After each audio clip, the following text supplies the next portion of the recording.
What is going on, guys? It is Wrestlelamia here, back with another video. Now it's week 6 of the Wednesday Night War and fans are wondering what surprises to expect from AEW and NXT in their battle for ratings victory. Join us now as we analyse both shows and determine a winner based on our analysis of wrestling, storylines, announcing, opening and closing segments and much more. In response to your requests, we're not going to recap the matches but just grade the show. Be sure to subscribe and hit that notification bell for more videos like this. But let's waste no further time and get into number 1, Star Power. Now the WWE deserves credit for adding to NXT's Star Power tonight thanks to the ongoing invasion angle. The OC were a perfect fit for NXT and they could make for some fantastic matchups worthy to stick around.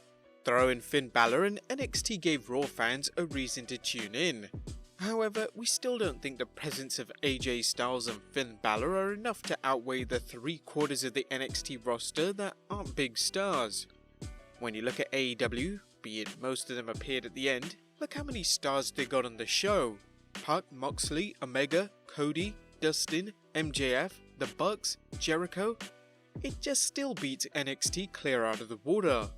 Hopefully NXT might turn it up a notch closer to the Survivor Series, bringing in more stars from the main roster and turn the tide. But for now, AEW still gets the point. Number 2, Wrestling. There was some incredible wrestling on both shows, and yet a surprising number of average matches that, while mildly entertaining, fell short of previous weeks' shows. NXT's women's division continues to shine, but AEW themselves had a surprisingly good women's tag match.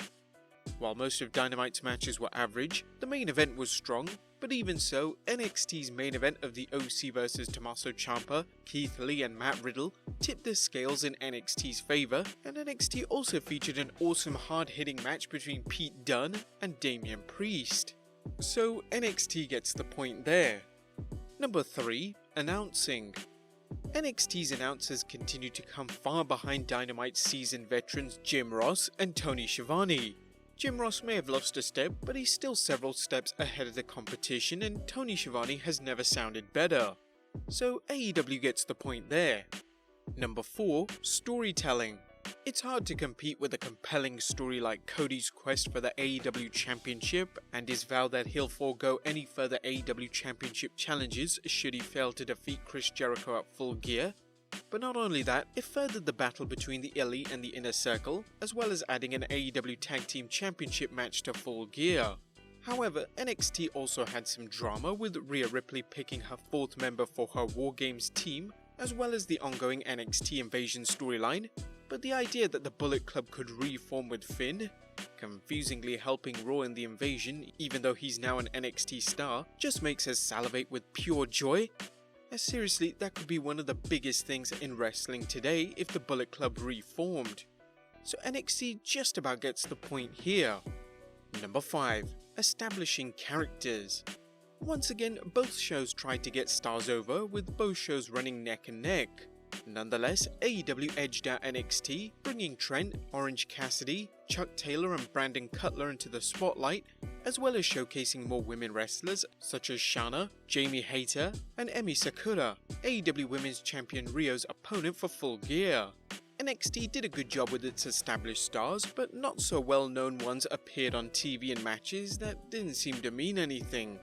Number 6, Opening and Closing. Now, there was no comparison between NXT's action-packed opener, where fans saw highlights of the OC attacking the Undisputed Era, followed by a confrontation by AJ Styles, Carl Anderson, Luke Gallows and Matt Riddle, Keith Lee and Tommaso Ciampa. AEW opened with a good match between Pac and Trent, followed by Pac promising to beat Hangman Adam Page at Full Gear this Saturday. Conversely, AEW's ending blew NXT out of the water despite an engaging matchup between Raw's OC and Riddle, Lee and Ciampa. AEW would have won this had their opening been more exciting, but instead they have to settle for a tie. So both get a point. Number 7, Excitement and Suspense. There was lots of excitement tonight, whether it was Raw wrestlers invading NXT or Cody Rhodes' big announcement he'll retire if he doesn't beat Chris Jericho. Still, nothing could hold a candle to the spectacular finish to AEW Dynamite, with most of the major players for Full Gear becoming involved in a Pier 6 brawl. It is always exciting when wrestling puts in a massive spot, with one of the Young Bucks flying off the stage set, so obviously AEW gets the point here. And lastly, time management. Now NXT deserves credit for getting a lot into a 2-hour show. While AEW did a better job in excitement and suspense, as well as establishing characters, NXT threw up a lot against the proverbial wall to see what might stick. At this point, it's probably the best way for NXT to get in as many stars on screen as possible, but it will be even more effective if they throw in some promos and our hype videos to establish who its wrestlers are. But it still gets the point here. So the final scores are AEW 5 and NXT 4. It was a close one this week as both shows really delivered, with NXT building up to War Games and Survivor Series, and AEW going all out for its go-home episode to Full Gear. Honestly, this one should have been a tie this week. However, AEW just by the skin of its teeth got the slight edge. But if you didn't like our scoring, simple, make your own channel and post your own scorecard. Nah, we kid.